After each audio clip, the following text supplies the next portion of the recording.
Assalamu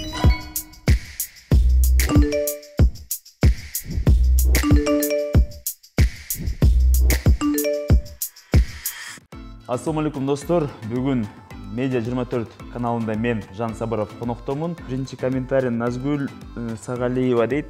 Жакшы ырдадың, Азаматжан, ийгилик сага, биз сени жакшы көрөбүз. Гүжүнпөгө окшош экен го Жан Сабыров дейт. Элвис Пресли бүтүп гүжүнпөй калды. Ушундай комментарий болгондо да чачым чүрүп келет элем да. Кете берейинчи. Ырдаганы 6 сөз, кечке жөжөлөр. Бала бетин аябай боеп турго. Кайра окуйчу. Тамакка арналган ыр чыгат. Күчүктөрүң биякта эле калат да, ошондо эмне жазат болду экен сиңер. Сактанганды Кудай сактайт депти. Болду. Ассаламу алейкум достор. Бүгүн Медиа 24 каналында мен Жан Сабыров коноктомун. Бүгүн мага келген комментарийлерге коммент тайм берүүсүндө өзгөчө кызыктуу кылып жооп бергени аракет кылам. Ар бир комментарийге бүгүн жооп беребиз. Биринчи комментарий Назгүл Сагалиева дейт. Жакшы ырдадың, Азаматжан, ийгилик сага, биз сени жакшы көрөбүз. Назгүл Сагалиева, чоң рахмат, бар болуңуз. Орысча айтканда очень приятно. Сиздей адамдар азыр аз, бар болуңуз. Минура Тынчтыкбек кызы дейт. Жубайым деген ырыма таштап тур. Обону такыр жаккан жок, обон ырды бузуп койгон. Эми эң башкысы үнүм бузбаптыр. Обон бузса Амир Аскаровго жазыңыз. Амир Аскаров күнөөлүү ошондой обонду чыгарган. Эми илхом ошондой келиптир да, биз ырдадык, ал жазды. Миша ЗЗЗ дейт. Жөжөлөр деген чыгармага. Ушундай позитивдүү ырларды көп чыгаргыла, клип вообще супер. Жакында жөжөлөр эмес, андан экесе дагы позитивдүү жакшы чыгарма чыгат. Күтүңүз. Миша, сага чоң рахмат. Бар бол, аман бол. Клип вообще супер дейт. Рахмат. Так, жөжөлөр деген чыгармага кайрадан комментарий экен. Шорпо кайнаткан кыз уйкудан турары менен шорпо кайнатып баштайгандай көрүнүп калыптыр. Ичине окшоштурса болмок. Аты жок экен, ким жазганын. Жаңы эле турган болчу ал кыз деле. Клипте ошол жөжөлөр шорпо кайнатып аткан жеринде саат 4 болчу. Саат 4-төрдө, таң аткан 4-тө аны алып кетип, съемканы баштаганбыз. 4:30-да ага чейин ал көлдөн келген болчу, жолдо болчу, ошондо уктай элек болчу. Чын эле тура тааптырсыздар. Сизге 5. Алтымыш Доронев дейт. Кыргызстанда биринчи жакшы ырчы чыкты дейт. Эми биринчи жолу эмес окшойт. Буга чын эле эмне деген байкелер, эжелерибиз, менин коллега досторумдар деле бар, кыйын ырдагандар, билими барлар. Сизге чоң рахмат, ушинтип биринчи жолу деп турсуз. Эми мен үчүн орусча айтканда для меня приятно, бирок биринчи эле эмес окшоймун. Көп эле таланттуу, жакшы ырдаган инсандар көп бизде. Дидибек Кежи дейт. Во-первых, мне не нравятся певцы. Во-вторых, Жан очень высокоменный. Ну, вы поняли, о чем я. Бул нерсе 2017 же 2018 жыл болуш керек. Азыр Холостяк деген популярный болуп атпайбы, ошондой сыяктуу бир эмеге тартылганмын. Тартылгандын дагы кесепети бар болчу, бул деле бир хайп болчу. Бул кызды дагы аябай ошол кездери аябай чоң сынга алынган болчу. Бул кыз ыйлап чынында жаман болгон болчу кыз киши. Эми адам камераны көргөндө көбү сүрдөп айтып алаган. Ошондуктан анан хайп болуп кеткен. Назгүл Имарова, главный сүрөтүндө менин сүрөтүм экен. Кыз эмес Жан Байке сулууго, Жан Байкеден Жан Байкенин голосу сулуу болуп турго, дейт. Аябай жакшы эмнелерди тандаган окшойсуңар, комментарийлерде. Чоң рахмат, Назгүл Имарова. Кыз эмес Жан Байке сулууго, бул кайсыл ырда Айчырайда болуш керек. Кыз деле сулуу. биз деле Кудайга шүгүр, эки көзүбүз бар, мурдубуз бар, оозубуз бар. Ошол адамдардын баары эле мен үчүн сулуу болуп эсептелинет. Жанбайкенин голосу сулуу болуп турго дейт. Чоң рахмат. Арина Табышева дейт. Когда человек уехал из села, но не село из человека. Туура эле. Биздин төрөлгөн жерибиз, эми мен Бишкекте төрөлгөн, Бишкекте чоңойгом деп айтпаймын. Бирок айылда деле төрөлүп чоңойгон эмесмин. Каракол шаарында чоңоюп өскөнмүн. Каракол деле өзүнчө бир кичинекей, чоң айыл деп десем жаңылышпайм да. Анан туура эле жазып турсуздар. Бизден өзүбүздүн жерибиз, айылыбыз эч качан жүрөктөн кетпейт. Так, Сыймык Абдыкалыков. Ушул кыргыздар ойлосоңор ойду келди эле ырдай бербей. Бул 100% жөжөлөр болуш керек. Эми сындагандар көп болгон. Бирок сындаган арасында 90% жакшы ой пикирлерин калтырган адамдар көбүрөөк болгон. Ошондуктан азыркы учурда 5 миллион просмотр болуп жаткан болуш керек. Эгерде чынында эле ойду келгенди ырдай берсем, сиз жазгандай, Сыймык байке, анда 5 миллион просмотр болбойт болуш керек деп ойлойм да. Ушул ырым үчүн мен көптөгөн ийгиликтерге жеттим. Ушул ырым аркылуу атым чыкты десем жаңылышпайм. Ушул ырым аркылуу көптөгөн мектептеги кичинекей бөбөктөрүбүз, карындаштарыбыз жакшы позитив өзүнө алып бийлеп, чыргап жүрүштү. Өзүмдүн гастролдук турумду бердим. 2019-жылы мыкты дебют туттум. Бул мен үчүн ойдон эле чыккан чыгарма эмес. Бул ырдын үстүнөн көп адамдар иштеген, мыкты инсандар иштеген. Мисалы, Акжол Канатбек деген байкебиз, эстеп кетелик, Бегиш, Эрнис Жошев деген мыкты аранжировщик, Акжол Амантай Бержибаев. Булардын баары жөн эле көчөдө калган акын, ырчылар эмес. Ошондуктан мен сизге ушундай жооп берип кетем. Жан Сабыров, мен сиздин кумириңизмин, мага сиздин ырларыңыз жагат. Чоң рахмат, Алла разы болсун. Кудай буйруса, мындан да көп сонун ырларды чыгарып турам. Эми чынында кубанычтамын, аябай. Бар болуңуз. Аты жок экен да. Эркин Матисаев дейт. Он похож на брата Алекса из мультика «Мадагаскар». Ушу элестете албай атам да, кандай эле брата Алекса. Студенттин чачы кара эме болуш керек, жолборс болуп кой, Лев. Ооба, толугураак беле бир аз, накачанныйраак да. Эми чачым эле окшош болбосо эле. Билбейм аны. Сон өзгөчө эме болуп тур, комментарий. Арина Мамытова, ой, как классно, мне очень нравится, молодцы. Чоң рахмат. Ушул менин көбүнчө аудиториямда орусча жазып, орусча комментарий таштаган адамдар көп да. Ушу бар болуңуздар. Абдан кубанычтамын. Ушундай комментарийлер мага мотивация берет, анан алдыга умтулганга күч берет. Айгерим Абыталиева, замандан артта калган окшойм, тааныбайт экенмин бул ырчыны деп жазгандан кийин тааныдыңыз. Абдан кубанычтамын. Эми эжеке билип жүрөсүз. Өзүмдү деле элдердин баары тааный турган ырчы катары деле эсептебейм. Өзүмдүн аудиториям бар, өзүмдүн уга турчу угармандарым бар. 10 болобу, 20 болобу, бирок ошол адамдар үчүн иштеп кызмат кылган ар дайым даярмын. Бирок сиз дагы мына билдиңиз, замандан артта калган жоксуз. Замандан артта калсаңыз билбей калмаксыз, такыр эле.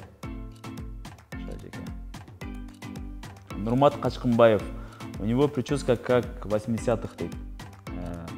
Көбү Элвис Преслиникинде дей берет. Ошол 80-жылдары Элвис Пресли аябай хит болуптур.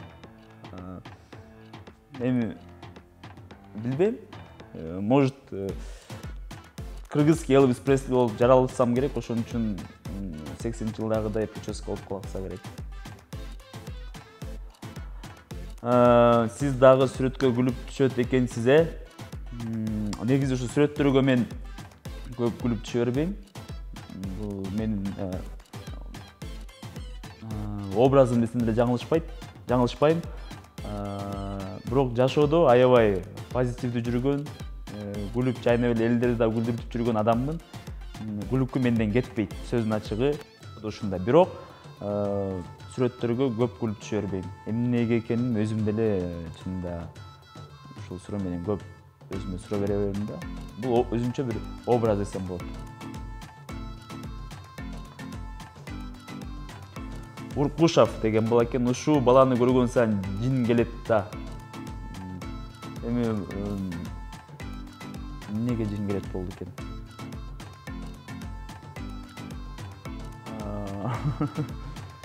Негизи билбейм. Эми көп эле эме ушундай кээде комментарийлерди метип атканда окуп калам да, ушундай комментарийлерди эркек балдардан. Жин келсе жазып убакытты коротуп көрбөй эле койгон эң туура окшойт дейм да. Жин келер экен деп мен силерге эчтеке кылган жокмун. Же ойлой берем, силерге жаккан кыз мени жакшы көрүп же кумир тутса керек, ошон үчүн жин келиши мүмкүн. Же мисалы Уркушев деген таанышым жок да, ошондуктан ошондой эле себеп болбосо жөн жерден жин келе бербейт да. Мисалы кичинекей кезде бизде мондой болчу да, классыңда жакшы көргөн кызың бир ырчыны жакшы көрүп жүрсө, ошол ырчыны биз жек көрүп калчубуз да. Ал азыркыга чейин ошондой экен да. Баада да жакында бир энемен угуп калдым. Менин биздин эле Кыргызстандан ырчыларды жаман көрөм дейт. Эмнеге жаман көрөсүң десем, мектепте менин классташ кызым ошол ырчыны жакшы көрөт. Ошон үчүн ал ырчыны мен жек көрөм, жаман көрөм, жиним келе берет дейт. Ошондой болушу мүмкүн сизде дагы. Ийгилик. Нурбакыт Суранов. Кызга окшоп жашын айтпайт го дейт.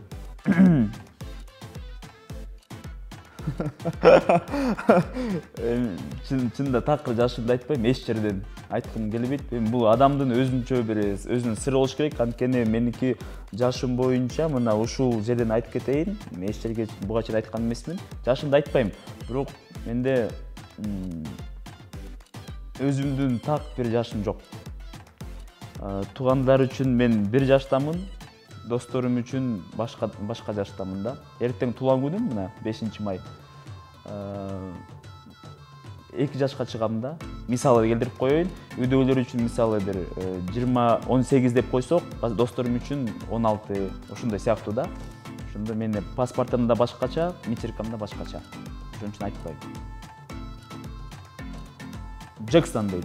Туй ёлку, өзүм кайсы ырчыларга теңип алган, мактанатко таанымал болуп кетсе асманды карап сүйлөп калчудай. Ал жерге машинаны реклама кылып эмес, машинаң жөнүндө айтып бериш керексиң да. Ошон үчүн чакырган. Жылдыздын автоунасы беле же жылдыз унасы деген бир проект болчу. Ал жерге баргандан кийин сөзсүз түрдө айтасың да, машинаң жөнүндө айтып бериш керексиң. Эмне кылып алгансың, кантип алгансың, объему кандай, акчасы кандай. Анан барып алып эчтеке деп айтпай эле, бул мактанган эмес, бул элге айтып берүү да, интервью берүү, чакырды, айт.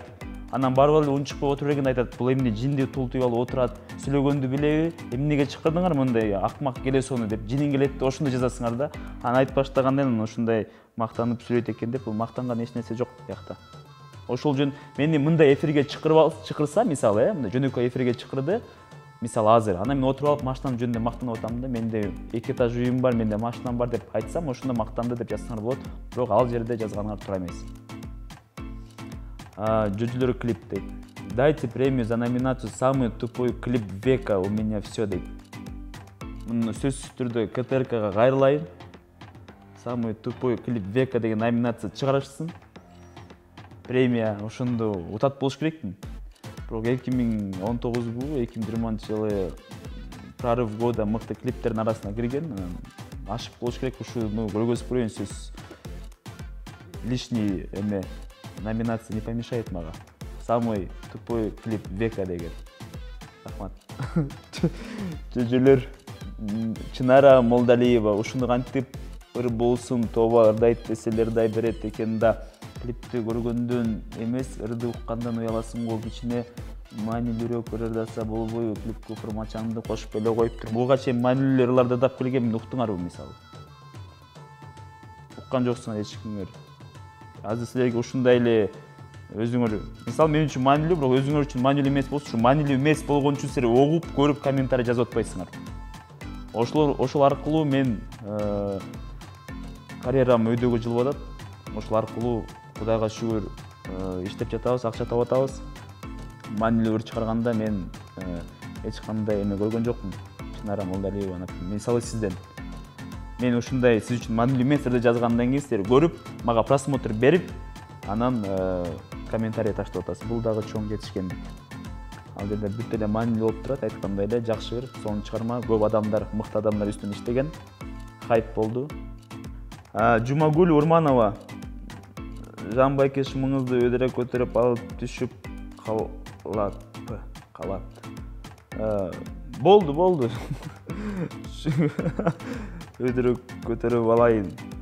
Эми уже тартылып калды да. Азыр өдө эле көтөрүп жүрөм. Мына ошо өдө көтөргөндүктөн эме бутум эмеси көрүнүп жүрөт. Такыр эле өдө тартып жүрөм азыр. Ошол комментарийлерди окугандан кийин ага чейин буга түшүрүп жүрчү элем, мындай ылыйраак кылып. Тартып жүрүп уже мына. Эме бутумдун ылдый жагы эмнелеп койчу эле атын, мен унутуп калдым, ушул жактын баары көрүнүп жүрөт. Дагы өдөрөк көтөрөйүнбү? Жамбайке сүйлөшкөн кызыңыз барбы? Кандай кыздар жагат сизге? Бегимай Караталова. Сүйлөшкөн кызым көп жылдан бери жок. Көп жыл болгондо бир 2-3 жылдын жүзү болуп калды. Саны бул, Кандай кыздар жагат сизге? Эң башкысы ыймандуу, өзүн сыйлаган, анан калп айтпаган. Назгүл Сагалиева. Жан азаматсың, биз сени колдойбуз же эң сонун чыгарма? Кайсы чыгарма экенин билбейм. Чоң рахмат. Колдогонуңуздар үчүн чоң рахмат. Алла таалам ушул мени колдоп, ушундай жакшы комментарийлерди жазганыңыз үчүн Алла таалам сизге экесе ушул Ороз айында айтып кетейин, экесе жакшылык каптап берсин. Уланбек Мамбетов. Өтө мыкты, Жаныбек сага чыгармачылык ийгилик, талантың өркүндөй берсин дейт. Өтө мыкты, өркүндөй берсин. Чоң рахмат. Жаныбек мырзага сөзсүз айтып коеюн. Жаныбектин ырчы бар белебиз да. Ошол. Титан 04 Гужинпёго окшош экен го Жан Сабыров дейт. Элвис Пресли бүтүп Гужинпё калды. Ушундай комментарий болгондо да чачым чүрүп келет элем да. Бул эми комплимент болуш керек, комплимент болуш керек, жакшы сөз болуш керек. Жакшы оюн деле жазды, муну сындаганда деле эч нерсеси жок. Рахмат, чоң. Мисалы, Гужинпёну көп эле кыз киши эмес, эркектер деле мындай чынында жакшы, мыкты, ийгиликтүү адам катары билет. Эсептейт, мыкты актер. Биз деле кичинекейибизде кинолордун, сериалдарын көрчүбүз. Бул комплимент катары кабыл алайын. Чоң рахмат. Ырдаганы 6 сөз, кечке жөжөлөр. Кутман Болотов. Ошонусу менен фишка болду, ошонусу менен өзгөчө болду. Бул деле мага кайрылган, мен жөн гана орусча айтканда исполнитель, аткаруучумун. Бирок бул ырды жараткан адамдар башка. Мындай сындын баарын окуп эле келдим. Ушунусу менен фишка да, ошонусу менен элиге жакшы таанылды. Бирок башкаларда эле 2 куплети бар, жана бул припевинде эле жөжөлөр дейт. Так, 2 куплети бар. Бридж менен чогуу ошондо 6 куплет десек жаңылышпайбыз. Кечке эле жөжөлөр дей бербейт ал жерде.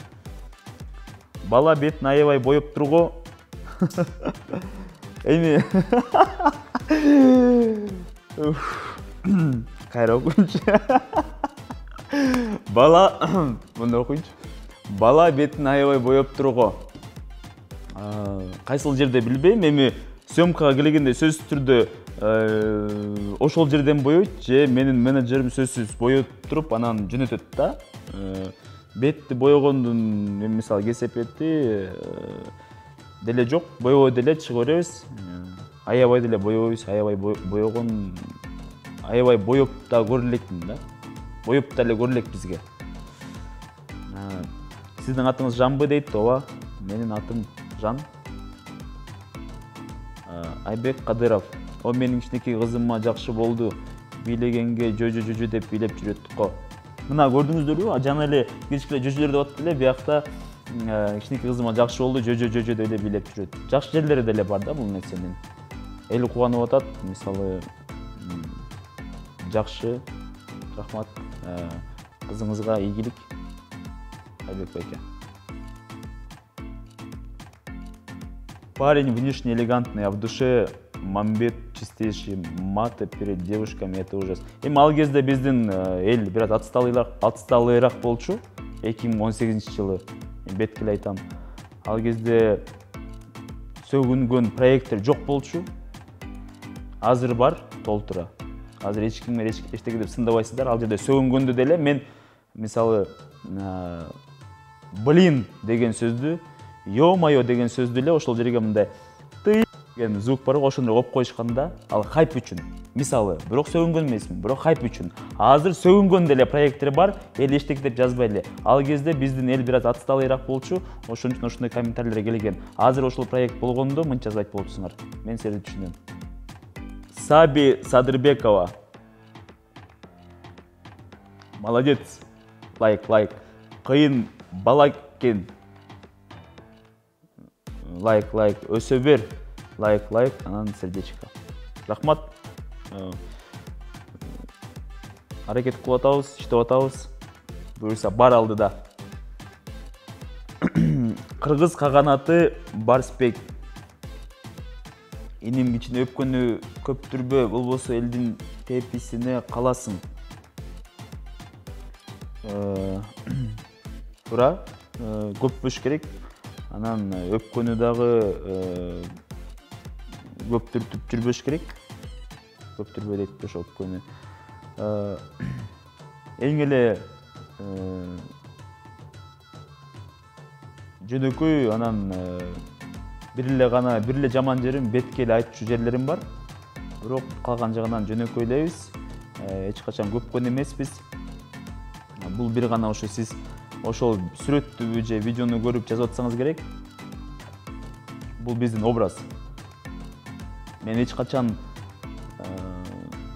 жанагыда айтып кеткендей эле сүрөттөргө күлүп түшкөн эмесмин. Түшөм, бирок кээде да аз. Бирок жашоодо аябай жөнөкөй күлүп жайнап эле элдерди позитивге алып келген баламын да. Ошо досторум үчүн, тааныштарым үчүн башкачамын. Сиз мындай жазганыңыз деле туура. Сизге да совет, өпкөңүздү көтөрбөй жүрүңүз. Сиз жазган эмес белең. Букка Алексей, койчу, казактарда тура бербей. Бул сагынамын деген чыгармама арналыптыр.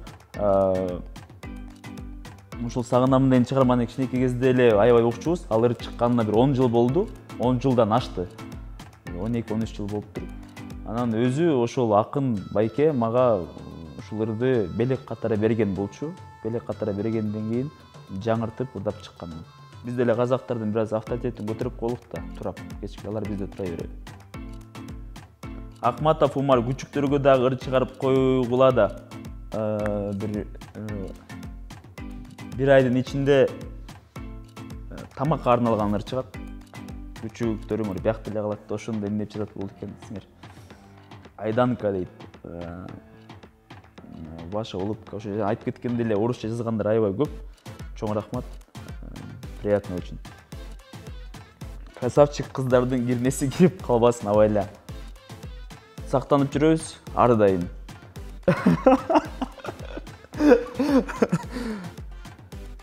Сактанганды Кудай сактайт депти. Болду.